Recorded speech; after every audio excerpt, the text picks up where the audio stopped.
ಯಾಚೇನಹಳ್ಳಿ ಗ್ರಾಮದ ನೀರುಗಂಟಿ ಅಶೋಕನನ್ನು ಕೂಡಲೇ ಸೇವೆಯಿಂದ ಅಮಾನತು ಮಾಡಬೇಕು ಎಂದು ಯಾಚೇನಹಳ್ಳಿ ಗ್ರಾಮಸ್ಥರು ಆಗ್ರಹಿಸಿ ಕಾಳೇನಹಳ್ಳಿ ಗ್ರಾಮ ಪಂಚಾಯಿತಿ ಮುಂಭಾಗ ದಿಢೀರ್ ಪ್ರತಿಭಟನೆ ನಡೆಸಿದರು. ಗ್ರಾಮ ಪಂಚಾಯಿತಿ ಮುಂಭಾಗ ನಡೆಯುತ್ತಿರುವಂತಹ ಪ್ರತಿಭಟನಾ ಸ್ಥಳಕ್ಕೆ ತಾಲೂಕು ಪಂಚಾಯಿತಿ ಕಾರ್ಯನಿರ್ವಹಣಾಧಿಕಾರಿ ಆಗಮಿಸಿ ಸಮಸ್ಯೆಯನ್ನು ಆಲಿಸಬೇಕು ಎಂದು ಯಾಚೇನಹಳ್ಳಿ ಗ್ರಾಮಸ್ಥರು ಆಗ್ರಹಿಸಿದ್ದಾರೆ. ನೀರುಗಂಟಿ ಅಶೋಕ ಸಕಾಲಕ್ಕೆ ನೀರು ಬಿಡದೆ ಸಾಕಷ್ಟು ತೊಂದರೆ ನೀಡುತ್ತಿದ್ದಾನೆ ಹಾಗೂ ಜಾನುವಾರುಗಳಿಗೆ ಕುಡಿಯುವ ನೀರಿಲ್ಲದೆ ಸಾಕಷ್ಟು ತೊಂದರೆ ಅನುಭವಿಸುತ್ತಿದ್ದೇವೆ ಎಂದು ಪ್ರತಿಭಟನಾಕಾರರು ತಮ್ಮ ಅಳಲನ್ನು ಮಾಧ್ಯಮದ ಮೂಲಕ ತೋಡಿಕೊಂಡಿದ್ದಾರೆ.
ಇವರು ಅದಕ್ಕೆ ಒಪ್ಕೊಂಡು ಮತ್ತೆ ಅವ್ರ ಕೆಲ ನೀರು ಬಿಡಿಸಿದ್ದಾರೆ.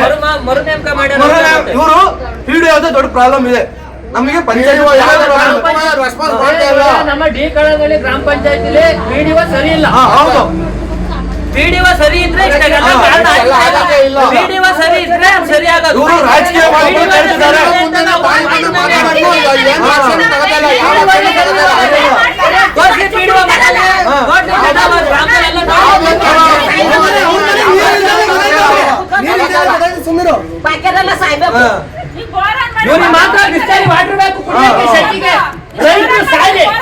ಅಷ್ಟೇ ಆಗಿರೋದಿಲ್ಲ.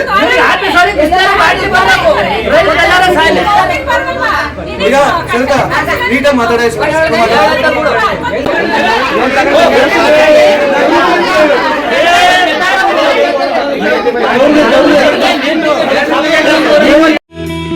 ಟಿವಿ ಕನ್ನಡ ನ್ಯೂಸ್ಗೆ ಲೈಕ್ ಮಾಡಿ, ಶೇರ್ ಮಾಡಿ ಹಾಗೂ ಮತ್ತಷ್ಟು ಸುದ್ದಿಗಳಿಗಾಗಿ ಫಾಲೋ ಮಾಡಿ.